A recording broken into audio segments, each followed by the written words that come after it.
Putri Indasari, NIM 22110027, semester 7, B Malam, jurusan Administrasi Publik. Baiklah, di sini saya akan menjelaskan materi tentang administrasi negara bidang legislatif. Guna memenuhi tugas mata kuliah Kapita Selekta Administrasi Negara, dosen pengampu Ibu Rahmawati SH MSI. Baiklah, pertama saya akan menjelaskan pengertian tentang administrasi negara bidang legislatif. Administrasi negara bidang legislatif adalah kegiatan pengelolaan dan penyelenggaraan fungsi pemerintahan yang berkaitan dengan pembentukan undang-undang serta pengawasan terhadap pelaksanaan kebijakan pemerintah. Lembaga-lembaga legislatif di Indonesia, tingkat nasional, DPR dan DPD. DPR berfungsi untuk membentuk undang-undang, menyusun anggaran, dan mengawasi pelaksanaan pemerintahan. Sedangkan DPD berfungsi untuk mewakili kepentingan daerah dalam pembentukan kebijakan nasional.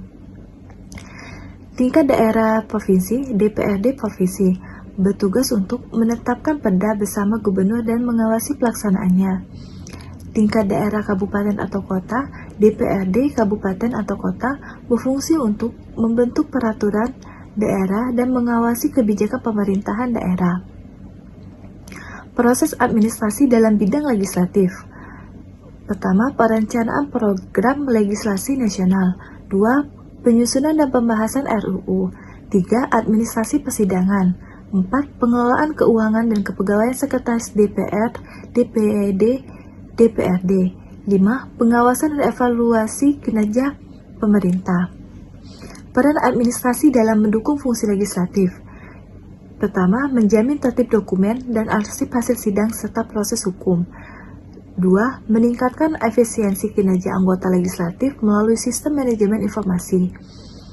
3. Memastikan transparansi dan akuntabilitas publik dalam proses legislasi.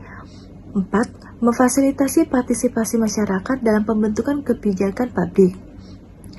Tantangan administrasi negara bidang legislatif.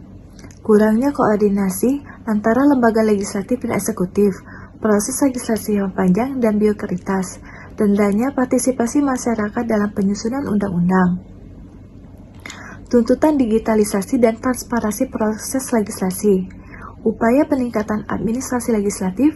Yang pertama, digitalisasi administrasi parlemen. 2. Peningkatan partisipasi aparatus sekretaris legislatif. 3. Penerapan prinsip dalam proses legislasi. 4. Pelibatan publik dan organisasi masyarakat sipil dalam penyusunan kebijakan. 5. Transparansi dan akuntabilitas keuangan lembaga legislatif. Baiklah, kesimpulan dari materi yang saya sampaikan tadi yaitu administrasi negara bidang legislatif merupakan bagian penting dari sistem pemerintahan yang berfungsi untuk memastikan proses pembuatan undang-undang, penganggaran, dan pengawasan berjalan secara tertib, transparansi, dan akuntabel. Kinerja legislatif yang baik akan sangat bergantung pada administrasi yang efektif dan profesional, karena tanpa kelola yang baik, fungsi legislatif tidak dapat dijalankan secara optimal. Baiklah, sekian materi yang dapat saya sampaikan. Semoga bermanfaat. Terima kasih. Wassalamualaikum warahmatullahi wabarakatuh.